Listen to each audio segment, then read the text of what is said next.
Magandang umaga sa bawat isa. Nagpapasalamat ako sa Lord at bigyan uli ng pribilehyo makapagsalita, makapaglingkod sa Kanya ngayong umaga. At alam naman natin ngayong umaga ay tinutuloy natin yung 1 John at nasa chapter 2 verses 12 to 14 tayo.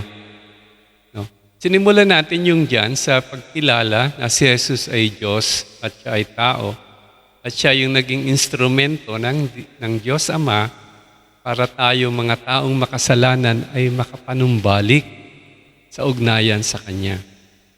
Kaya nga may mga pahayag sa atin na tayo ay ngayon lumalakad na sa liwanag, hindi sa kadiliman. Nung nakaraang linggo, batid sa atin ng isang mananampalataya ay marunong umibig sa kanyang kapwa. At ngayong linggo, napaka-importante noong ating tatalakayin kasi kung may Bible kayo sa bahay, kung bubuksan nyo, makikita nyo na pagdating dito sa verses 12 to 14, yung pagkakasulat niya is poetic ang dating. Quasi poetic. Sabi ko nga parang naka-italics. Pero hindi italics. Pero mapapansin nyo sa Bible, siya lang yung kakaiba yung format. Bakit? Kasi naniniwala kong dalhin sa atin ng Diyos na ang pagpapahayag na to ay apektado ang bawat isa sa atin. Kasama tayo dito. At mahalaga, matutunan natin nasang antas na tayo dito. Kasi dito, gaya ng title po ng ating Bible study ngayong umaga, pag-aaral ngayong umaga, merong binibigay ditong 3 antas ng paglago patungkol sa ugnayan natin sa Diyos. Lahat tayo ay may buhay ni Kristo. Amen po ba, Ate Santa? Lahat tayo, dahil may buhay, yung buhay na yan ay hindi nananatiling ganyan sa simula, lumalago yan. At lumalago, tumutubo, umuusbong, lumalaghanap ang buhay ni Kristo sa atin. At dito makikita natin yung 3 antas ng paglago ng ating pagiging mananampalataya. Basahin natin yung mga talata yan sa ating program. Sumusulat ako sa inyo, mga anak, sapagkat pinatawad ng inyong mga kasalanan, alang-alang sa kanyang pangalan. Sumusulat ako sa inyo, mga ama, sapagkat kilala ninyo siya, na sa simula pa'y siya na. Sumusulat ako sa inyo, mga kabataan, sapagkat napagtagumpayan na ninyo ang masama. Sumusulat ako sa inyo, mga anak, sapagkat kilala nyo ang Ama. Sumusulat ako sa inyo, mga ama, sapagkat kilala ninyo siya, na sa simula pa'y siya na. Sumusulat ako sa inyo, mga kabataan, sapagkat malalakas kayo, nananatili sa inyo ang salita ng Diyos at napagtagumpayan na ninyo ang masama. Manalangin tayo, dakilang Diyos, salamat po sa iyong banal na salita. Pagpalain mo ang salita mo sa bawat isa sa amin. Mangusap ka sa kapangyarihan ng Santong Espiritu. Ito po ang panalangin namin sa pangalan ni Jesus. Amen. May katangian, mga katangian, yung bawat antas ng sinasabi dito. Una, sabing ganun, mga anak, mga ama, mga kabataan. Inalintulad yung spiritual na paglago sa ganitong mga antas ng kalagayan. No? At dito, makikita natin na binibigyan tayo ng katiyakan at pinagtitibay, pinalalakas ng salita ng Diyos ang bawat isang mananampalataya sa bawat antas ng paglagong ito. Ngayon, bakit inuulit? Napansin niyo, umulit-ulit. Sabi ko nga, kakaiba yung paglalahad dito ng Biblia kasi parang naging poetic yung dating ng mga linyada dito. Umuulit siya kasi nais dalhin sa atin na yung mensahe ay napakahalaga kay Ate Imelda. Napakahalaga kay Ate Beng. Napakahalaga sa bawat isa sa atin. Kasi kasama tayo dito. At nais sa pamamagitan ng pagpapahayag na yon, pagtibayin yung ating kalagayan. Hindi tayo basta-basta ma-shake, kundi patuloy ang ating paglago. Ngayon, yung sa original na salita, mga Griego, baka sabihin ng mga babae dito, ay, hindi kami kasama dun sa ama. No? O yung mga matatanda naman, mga senior na kagaya ko, ay, baka hindi kami kasama dun sa kabataan. Hindi, ang ginamit ditong salita, yung ama, mga pangkalahatan yan. Tumutukoy yan sa lahat ng uri ng mananampalataya, babae at lalaki. Ganon din yung kabataan, nagtuturo to sa lahat ng edad, hindi lang yung kabataan na kagaya ni Bernice o ni Jingjing. Yung kabataan ng mga teenager, di ba? Hindi kagaya ng senior citizen Ray Parol, di ba? Hindi sa edad yan eh. Ang tinutukoy dito, hindi edad, kundi yung spiritual na kalagayan. Na malinaw sa inyo yon. So, tatlong antas na to, ito yung spiritual na kaligayan ng bawat isa sa atin. Nagsimula tayong bata, naging kabataan, naging ama. Hindi to gender, hindi to babae, ang kalahatan to. At masusuri natin ngayong umaga, kaya napaka-importante ng pag-aaral natin kung saan antas ng spiritual na tayo. Ang bawat antas na to, sabi ko nga, may kasamang katiyakan yan. Galing sa Diyos. At hindi lang katiyakan, may kasamang pagpapatibay, pagpapalakas sa atin. Pinapalakas tayo ng Lord. May katangian, ang antas na to, at meron ding kaakibat na pagpapala. Okay lang? So, salamat sa Panginoon sa mga pagpapahayag niya. Ngayon, puntahan natin yung una, katiyakan ng lahat ng mananampalataya. Sumusulat ako sa inyo. Unang-una sabi sa mga bata, mga anak. Diba? Ang kausap niya dito, mga anak, sabi niya, may katiyakan kayo ng kapatawaran. Pinatawad na ang inyong mga kasalanan dahil sa kanyang pangalan. Dahil kay Jesus, yung kasalanan natin, pinatawad. Ate Santa. Sino ba sa atin dito walang kasalanan? Lahat tayo makasalanan. Pero tayo, nagsimula nung kabataan, tayo ay pinatawad ng Diyos sa ating mga kasalanan. Ito'y nagbibigay ng kumpiyansa sa ating mga mananampalataya. Imaginein mo kung lahat ng mga kasalanan mo noon, pinag-ipon-ipon, walang kapatawaran, di parang nakakahiya yung buhay mo ngayon. Naranasan niyo ba? Minsan napapasigaw kayo pag naalala niyo yung pagkakamali ng nakaraan niyo. Ako napapasigaw minsan eh. Mali ako doon. Imagine mo kung maraming ganitong yugto ng buhay mo. Nagkasala ka, wala kang kapatawaran. Diba? Ang bigat ng buhay. Kaya sa panimula, dahil sa ating ugnayan kay Kristo, sinasabi tayo mga bata, pirmis mo yung puso mo. Kaya lang kasalanan mo, ay pinatawad ng Panginoon. Praise God. Walang sino man sa atin dito yung deserving. Kapag mamalaki natin, ako ay malinis na ito. Hindi. Bawat isa sa atin, sa biyaya ng Diyos, natawad yung ating mga kasalanan. Diyan nagsimula ang ating buhay spiritual, pagiging bata. Naranasan natin ang pagpapatawad ng Diyos sa ating mga kasalanan. May amen ba dyan?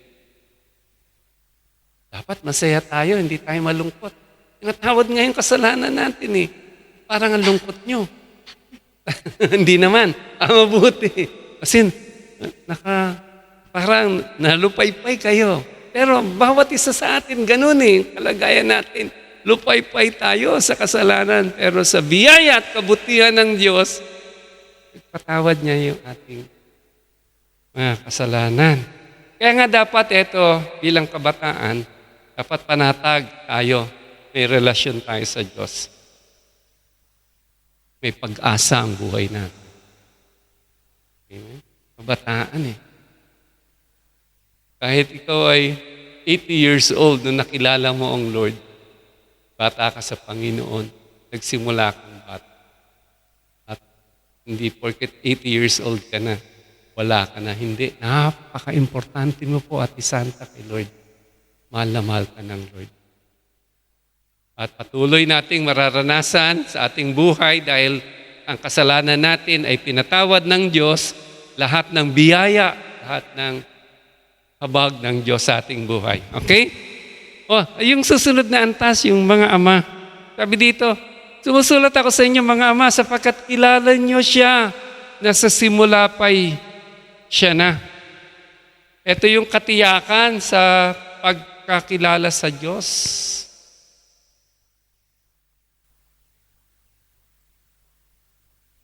Kilala niyo siya sa simula pa.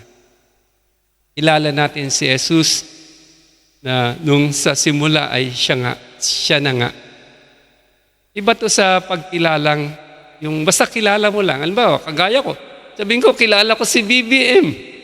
Presidente namin yan eh. Hindi naman ako kilala ni BBM. Di ba? O hindi ganun yung pagkilala sinasabi dito. Pag sinabi, kilala niyo siya na nga, sa simula pa. Ibig sabihin, siya kilala din niya kayo. May malalim kang ugnayan sa Panginoon. At ito yung mga ama, yung kategorya ng ama. Sinasabi dito, may malalim kang ugnayan sa Panginoon. Kilala mo siya. Dahil sa pagkakilala mo sa Kanya, tumalakad ka, namumuhay ka na ayon sa Kanya. Kaya nga ikaw bilang ama ay meron ka ng kapasidad bumigay ng patnubay at gabay sa iba kasi lalakaran mo na yan eh. Para bang si John, nung sa kanyang sulat dito sa 1 John, kung bibilangin niyo yung ilang ulit ginamit ni John yung salitang love, 46 times. O kasi naranasan niya yun eh. Kaya sa buhay niya, alam niya na ang pinaka mahalagang utos ng Diyos, unang-una. Narinig niya eh, nung sinabi ni Jesus, "You shall love the Lord your God with all of your heart, mind, soul, and strength. And you shall love your neighbor as yourself." Dito alam ni John eh. Hindi niya alam yon sa isip. Maring iba dito, nung minsan nga sabi si Pastor Norman, may kakilala siya na puro love, love, love. Pero hindi mo nakita sa buhay. Hindi, ganito itong sinasabing ama dito. Ito yung kalagayan na alam niya yung salita at yung salitang yan ay naging parte na ng kanyang buhay. Pinamuhay niya. Maraming beses sinasabi sa atin ang salita ng Diyos na forgive. Di ba? Ulit-ulit. Katunayan yung verse dun sa Luke, yung siksik ligling umaapaw. Hindi perang binabanggit dun eh, yung judgment at saka yung pagpapatawad. Pero, tanungin natin, kung nandito na tayo sa antas ng pagiging ama, babae ka man o lalaki ka man, pero ang puso mo ay maraming mga ganitong sabit ba? Minsan, ayaw pumunta sa isang lugar dahil may kaaway ka, kagalit ka. Yung gano'n mo, yung timbre ng mo. Tapos, minsan yung policy ng buhay mo, yung mga sinusundang motto o quotation galing pa kay Vice Ganda. Hindi ba sa salita ng Diyos? Di ba? Kasi dito, pag sinabing nasa antas ka na ng Ama, yung salita ng Diyos, pinamumuhay mo na yan. Alam niyo ba si John, sina Peter, magkatampuhan sila minsan eh. Lumapit sila kay Jesus, sabi nila kay Jesus, Tell us who is the greatest in the kingdom of God. Kasi sila kanya-kanyang patutsadahan din na mas magaling ako kay Norman, mas magaling ako kay Levi. Yung mga ganun pa. Alam niyo ginawa ni Jesus, dinala yung isang bata sa harapan nila. The greatest in the kingdom of God is the servant of all. Kaya makita mo si John, makikita yung pagiging ama niya, spiritual growth niya as ama. Dahil yung patnubay niya, yung napaka-importante sa Diyos. Pagmamahal, hindi pagyayabang, kundi magiging mababang kalooban, humility, nakita sa kanya eh. Ito yung antas na yung salita ng Diyos nananatili sa iyo. Malalim ang salita ng Diyos sa iyo. Bawat desisyon na ginagawa mo, sinasang-ayon mo sa salita ng Diyos, maging yung buhay mo, pinamumuhay mo, ayon sa salita ng Diyos, sa biyaya ng Diyos. Ito yung estado ng spiritualidad na inabot mo. Kaya iba-iba eh. Diba? Kaya malaking hamon sa atin na tayo lalago. Imposible na ang buhay na meron ka hindi lumago. Kasi ang buhay na meron ka ngayon ay buhay ni Kristo. Diba? Sabi niya na sila na kay Kristo ay bagong nilalang. Diba? Binago ka ng Panginoon. Bago tayo ng Panginoon. At yung buhay ni Kristo sa atin ay lumalaganap yan, lumalago. No? May mga hamon. Siyempre, dumadating sa atin yung bawat hamon ng buhay. At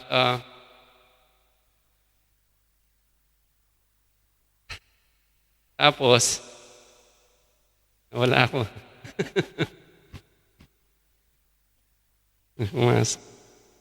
Pero sa katotohanan, dahil may buhay ka, yung paglago sa atin ay patuloy na mangyayari yan. Okay? Tapos yung pangatlong antas dito na sinasabi, yung kabataan. Kabataan, sabing ganon sa atin dito. Mga kabataan, meron kayong katiyakan ng tagumpay na daig ninyo ang masama. Umutukoy ito ng tagumpay laban kay Satanas. Larawan ng lakas at sigla ng pananampalataya, ng mga mananampalataya. Di ba bawat isa sa atin may problema? Habang binabata natin yung problemang yan, habang hinaharap natin at nagtatagumpay tayo, yung lakas na yung galing sa Panginoon. Ito yung stage o yung antas na kabataan ng ating spiritualidad. Alam mo, isipin mo, tignan mo yung buhay mo ngayon, lahat ng problema mo, kayang-kaya pagtagumpayan yan dahil kasama natin si Kristo. May sakit ka? Hirapan ka? Kayang mapagtagumpayan yan pamamagitan ni Kristo. Marami kang broken relationship. Ang bigat ng kalooban mo dahil ang daming sumakit sa'yo. Nanakit sa'yo. Sa emosyon mo. Parang manda kang may damage ka emotionally. Kaya kang magtagumpay.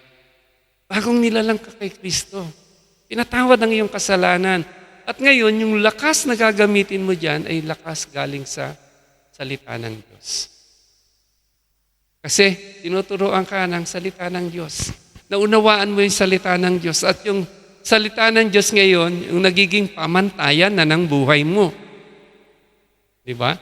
Siya yung nagiging gabay mo.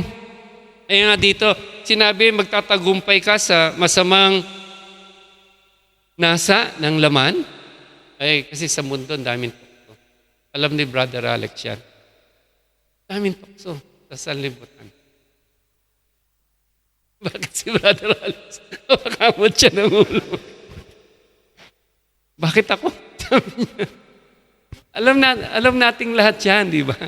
Bawat isa naman sa atin may tukso. Nag-aaral ka, yung mga classmate mo, nagkokopyahan para mataas sila eh. Tapos ikaw, nanindigan ka na hindi ka magkokodigo. Pagtagumpayan mo. Si Sister Bing, nung minsan, ang sakit ng katawan niya. Sa isip niya, pupunta ba ako ng church o hindi? Pumunta siya sa church. Nagtagumpay siya. Tapos naranasan niya sa church, hinipo pa siya ng Lord. Sabi niya nung nakaraang testimony niya, at pinalaki siya ng Lord. O kasi ang Lord, ino-honor yung pananampalataya. Ang Lord na nagbibigay sa atin ng lakas. Sa ordinaryong tao, mapapansin nyo nung tayo hindi pa kumikilala kay Kristo, hindi pa siya yung Panginoon ng buhay natin, ang dali nating madapa sa kasalanan. Pero ngayon, kung madapa man tayo sa kasalanan, definitely, hindi ikaw yung pinakamasayang tao sa buong sanlibutan. Ikaw yung pinakamalungkot na tao, kagaya ni Pedro. Dahil mahal mo ang Lord, ayaw mo magkamali. Kaya lang nagkamali ka pa rin. And yet, sabing ganun sa atin bilang mga anak na tayo ay tinatawad sa ating mga kasalanan, kaya may pag-asa tayo. At sa mga susunod na yugto ng mga paghaharap natin sa mga anumang uri ng problema yan, physical, kasakitan man yan, financial, problema sa pera, kabuhayan man yan, relational, problema sa mga relasyon man yan, o spiritual, kaya ng Lord yan. Bilang kabataan, sabi sa atin dito, ang isang katangian na meron tayo, nagtatagumpay tayo. Winner ka pagka ikaw ay na kay Kristo. Panalo ka pagka na kay Kristo ka. Ang lakas na gamit mo ay galing kay Kristo. At yan, alam mong sigurado kasi pinatubayan ka ng salita ng Diyos. Hindi lang ordinaryong salita, hindi salita ng tao, pangako ng tao, politiko. Hindi galing yan kay gagawad o kay mayora o kay congressman o senador o presidente. Galing yan sa salita ng Diyos. Diyos ng mga Diyos, hari ng mga hari. Ang salita niya ay laging sigurado. Kaya nga, sa tatlong antas na to, pinapakita sa atin yung katiyakan natin bilang kabataan, bilang anak, bilang ama, bilang kabataan. Mapakita sa atin dito ang salita na. Kaya nga sabi ko, involved tayong lahat dito. Kung ikaw ay believer, mananampalataya, nandito ka, naglalaro ang estado ng iyong spiritualidad. No? Pagkatapos, sa 13, yung second part ng verse 13 at saka 14, inulit-uli yung mga munting anak, mga ama, mga kabataan. At kung papansinin nyo, yung sa ama, walang pinagbago na salita. Pero dun sa munting anak, may pagbabago ng konti sa pagpapahayag niya. Sabi niya, pagkakilala sa inyo ng Ama. Ibig sabihin dito, in-affirm na ang blessing nung pinatawad tayo sa ating mga kasalanan bilang mga anak, tayo ay kilala ng Ama. Alam ng Lord Sister Arlene, kilala ka. Pinanganak ka pa lang, kilala ka na, kagaya ni Jeremiah. Sinabi niya, in my mother's womb, God knows me. Kilala na ako ng Diyos. Kilala ka, Carmela, ng Lord. Kilala ang bawat isa sa atin ng Lord. Hindi yung kagaya ng halimbawa ko kanina, kilala ko si BBM, pero ako hindi ako kilala ni BBM. Sabi ni BBM, who you? Diba, hindi ko naman kilala yan eh. Pero siya kilala ko. Yung Diyos kilala natin. And blessings of all blessings, kilala din tayo ng Diyos. Amen? Ang sarap isipin na pag tayo nasa panahon ng pangungulila, malungkot, kalungkutan, alam ng Lord yung sitwasyon natin. Alam niyo may verse sa Psalms, may tinatagong botelya ang Lord. Yung luha natin, minsan sa lungkot natin, di ba? Naiyak tayo sa hirap ng buhay.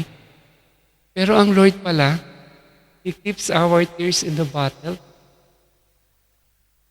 Alam niyo ba yun, Isanda?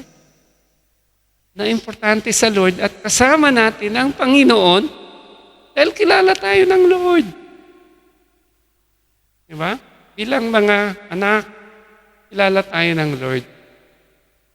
Kaya nga, importante na usapin natin lagi ang Lord. Diba? Pag may problema ka, huwag mo namang i-social media ang problema mo. Usapin mo ang Lord. Sabihin mo sa Lord kung ano yung problema mo. Kasi ang Lord may magagawa sa problema natin. Magtiwala tayo sa Kanya. Naalala ko many years back, pinag-resign ko itong si Sen Si Sen, asawa ko, mabait yan, masunurin sa akin. Sabi ko, Sen, ako na ang bahala sa'yo. Ako na magbibigay ng pensyon mo. Pero mag-retire ka na, mag-alaga ka na lang ng anak natin. Sumunod naman siya. Nag-resign siya, resign, nag-alaga ng mga anak namin. Kaya lang, ang hindi ko alam, plano pala ng Lord na tawagin ako mag-pastor noon. Tanggal ako sa trabaho. Umalis ako sa trabaho ko din at nagpastor ako. Kaya nung matatanda na kami at nararamdaman ko na yung mga sakit namin sa katawang lupa, umiyak ako sa Lord. Sabi ko, Lord, nangako kay Sen, mag-resign siya para ako na mag-alaga sa kanya pag matanda na kami. Mabibigo ako, Lord, kasi ako pastor. Wala din akong pera, wala akong pwedeng ipang-sustain sa kanya. So, kinausap ko lang, Lord, nag-pray ako. Tapos isang araw, out of the blue, may tumawag sa kanya. Kaibigan niya. Gusto mong graduate na yung mga anak namin noon, malalaki na, tapos na lahat sa pag-aaral, pag-graduate na yung bunso namin. Hinaruli siya sa trabaho. To cut the long story short, natapos niya yung trabaho, nakapag-pension siya sa gobyerno pa. At para yung kabutihan ng Lord, para maibsan yung mga period na wala siyang trabaho o hindi siya nagtatrabaho, ang bilis niyang ma-promote hanggang naging director pa si Sen. Tapos yung pinaka-latest na pumirma ng appointment niya, presidente pa. Diba? May problema ka, di ba? Kilala ka ng Lord, kilala mo siya. At hindi ka makipag-usap sa Lord heart to heart sa mga sitwasyon mo at tutulungan ka ng Lord. Diba? Ganun tayo bilang mga anak. Kaya napaka-importante, mga munting anak, yung pagkilala din natin sa Diyos at ang Diyos kilala din tayo. Napakahalaga nito, napaka-importante, malaking tulong sa atin, may kapatawaran tayo, may relasyon tayo sa Diyos, kilala din tayo ng Diyos, kilala natin ng Diyos, at pwede tayong patuloy na makipag-ugnayan sa Kanya. Ay, sa loob ng kwarto mo, wala kang kasama sa bahay. Kaysa magmukmuk ka ng magmukmuk, nangyari doon, nagiging self-focus ka lang. Hindi God-focus. Nawala sa iyo yung kantang, "Oh, magnify the Lord." Ang minamagnify mo ngayon, hindi ang Lord. Yung sarili mo, yung problema mo. "Oh, magnify the Lord." Mas palakin mo ang Diyos sa buhay mo. Sapagkat yun naman ang dapat. Ang Diyos naman talaga ang dapat nating itangkilik unang-una sa buhay natin. Amen ba doon? Yung mga anak, yung sa ama, hindi binago dito. Matatag na kasi yung pagkilala niya sa Diyos at lumalakad siya ayon sa salita ng Diyos.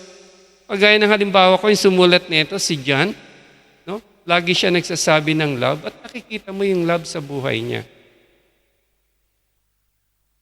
Ang dami niyang karanasan, nakita niya kung paano siya minahal ng Panginoon.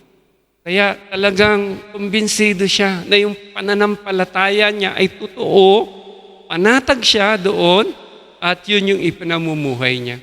Alam niyo, maraming karanasan tun si John sa Panginoong Jesus. Minsan nasa barko sila, bangka sila, dumating yung malaking storm, bagyo. Ang Panginoon tutulog. Sabi nila sa Lord, "Lord, mamatay na tayo." Look ang Lord. Nung gumising ang Lord, sinawatan niya yung hangin at yung ulan, yung bagyo. Gulat yung mga alagad. Sabi nila, "What manner of a man is this?" Gulat sila. "Sino tong kasama namin? That even the winds and the waves obey Him." Ganon kapangyarihan ng Diyos. Kaya kilala ni John, kakayanan ng Diyos. Pag natin nakilalanin yung kakayanan natin, kasi hindi naman tayo ganun kagaling. Pero ang Diyos natin, magaling. Kaya dapat panatag ka. Dapat matutunan nating lumakad ayon dun sa salita ng Diyos. Papatnubayan yung buhay natin sa salita ng Diyos. Sabi ng isang psychiatrist, maraming mga tao na sa mental hospital, makakalaya sa oras na ito, matutunan lang nilang magpatawad. Minsan malungkot, maraming mga Kristiyano. Ang dami nating taglay na baggages sa buhay natin. Bilang ama, kung lalakad tayo sa antas ng pagiging ama, dapat alam na natin ngayon ang paano magpatawad.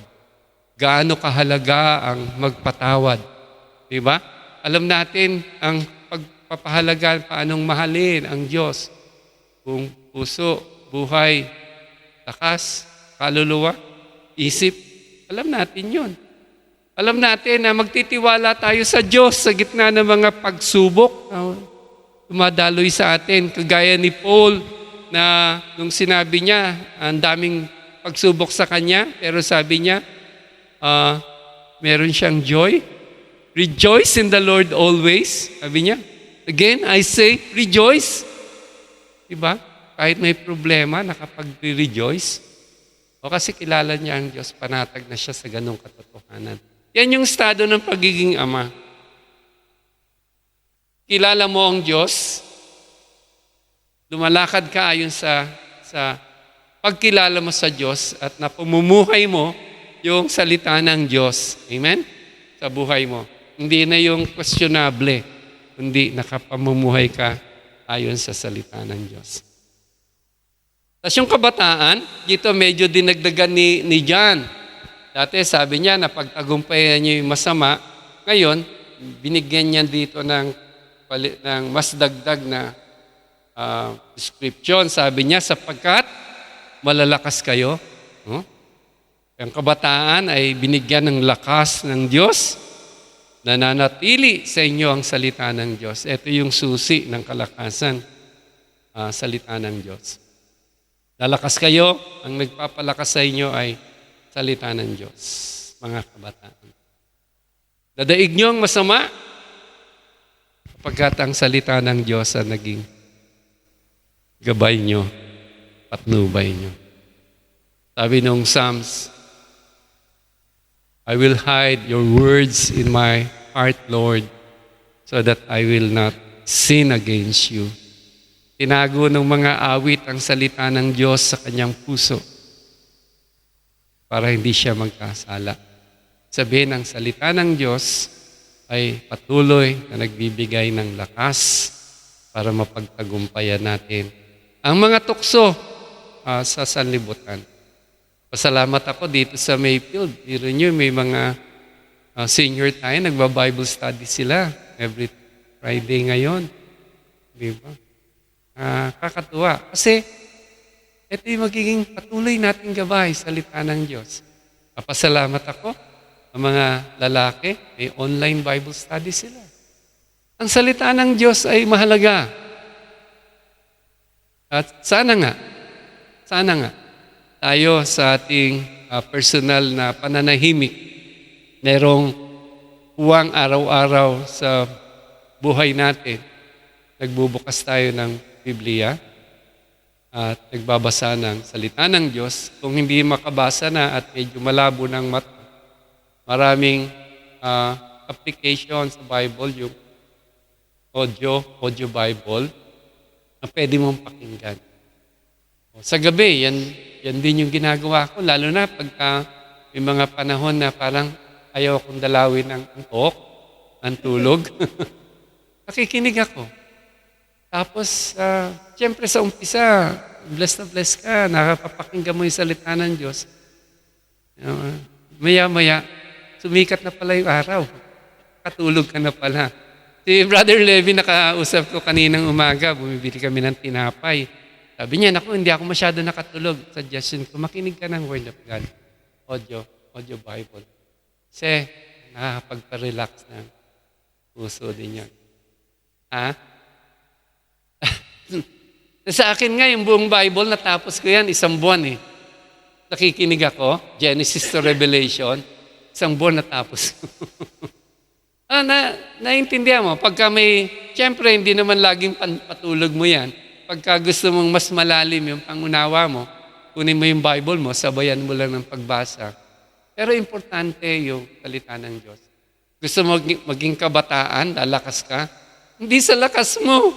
It's not by might nor by power. It is by the Spirit of God na binibigay sa ating strength through God's Word.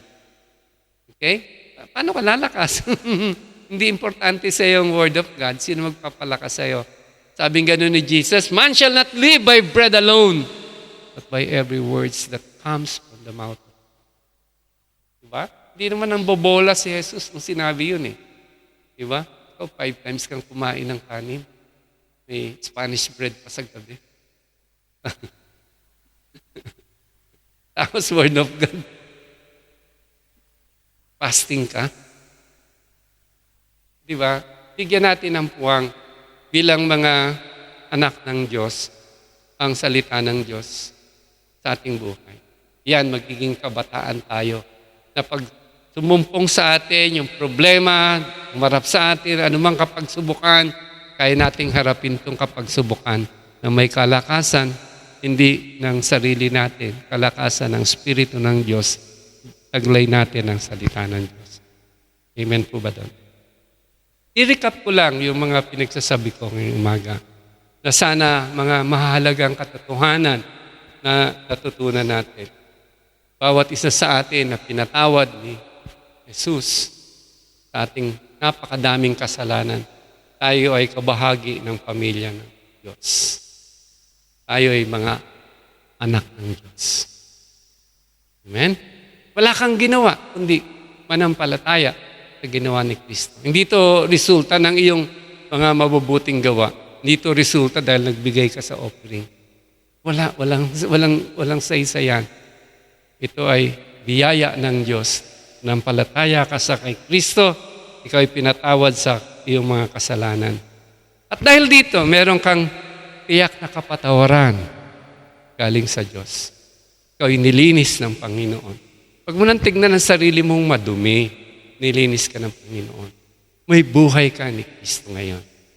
Bagong pag-asa, bagong buhay. Pangatlo, inaasahan ng Diyos na magkakaroon ng paglago ang iyong spiritual life. Hindi ka mananatiling baby. May tinatawag na, diba, nung tayo pinanganak na magmuli, we are born again, tayo ay pinanganak na spiritual baby. Pero hindi ka mananatiling baby. Amen ba doon? Alala ko nung nanganak si Sen, panganay namin si Hannah, inaabangan ko talaga tuwing umaga kung anong pagbabago sa kanya. Mungiti niya, uy, ngumiti yung anak ko. Tuwan-tuwa ako eh. Tapos isang araw, talagang kinalampag ko yung opisina namin eh. Mapasok pa ako nun sa Malacanang pang office ko nun eh.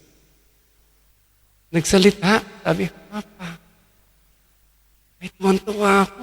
Punta ako dun sa mga kaibigan ko, sabi, halika kayo dito, mag-almusal kayo. Kung bakit ano nangyari? Yung anak ko, nagsasalita na. Tinawag akong Papa. Ngayon, isipin nyo, pagkatapos ng mahabang panahon, pagkita kami ng anak ko, sabihin niya sa akin, Papa, anong mararamdaman ko? Malulungkot siguro ako. Hindi na ako magiging masaya. Yung anak ko, tumanda na, walang natutunan. Yun lang ang alam sabihin. Hindi naging normal. Diba? Mabuti naman hindi ganun yung anak ko. Mabuti naman. Pero imagine niyo ang Lord at saka kayo. Ito yung gusto kong idalin sa inyo. Imagine niyo ikaw, minahal ka ng Lord, Miss Ann. Pinatawad ng Lord ang kasalanan. Naging mananampalataya ka ng matagal na panahon. Dekada na nga, kilala mo na nga ang bawat poste ng simbahan na pinupuntahan nyo. Umaring alam mo, lahat ng doktrina sa Biblia ang tinuro ni Pastor Norman. At dinidebate mo pa si Pastor Norman dahil gumaling ka na sa doktrina. No, di ba? Pero, nanatili kang bata. Spiritual baby. Di ba? Parang may problema. Ang gusto ko lang iparating sa bawat isa atin, dapat matutunan natin, alam natin, na ang Lord may pagmaasa naman sa atin, nalalago tayo. Inaasahan ng Lord, dahil sa buhay na binigay niya sa atin, nalago tayo. Amen? At ang panghuli, tayo ay mananagumpay kay Kristo. Sigurado tayong mananagumpay. Kaya encourage ko din kung may mga problema ka ngayon, rejoice.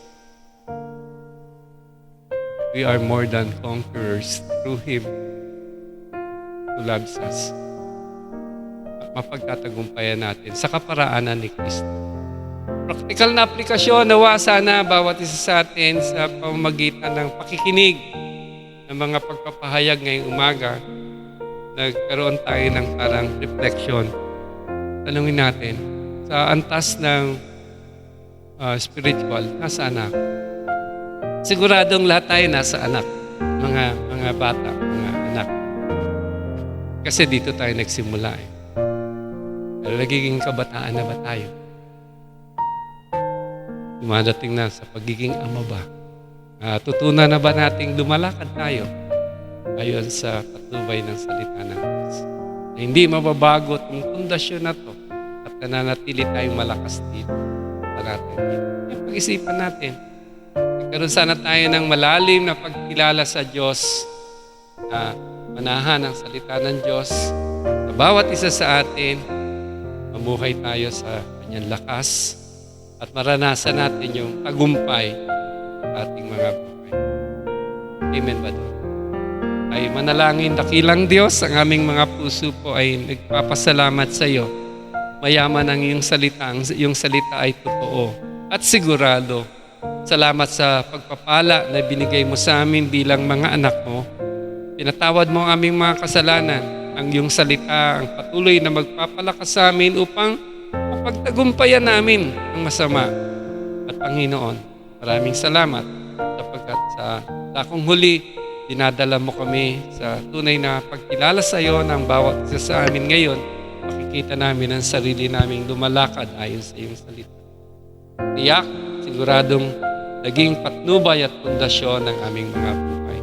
Pinupuri po namin kayo, sinasamba, dinadakila sa pangalan ni Jesus. Amen.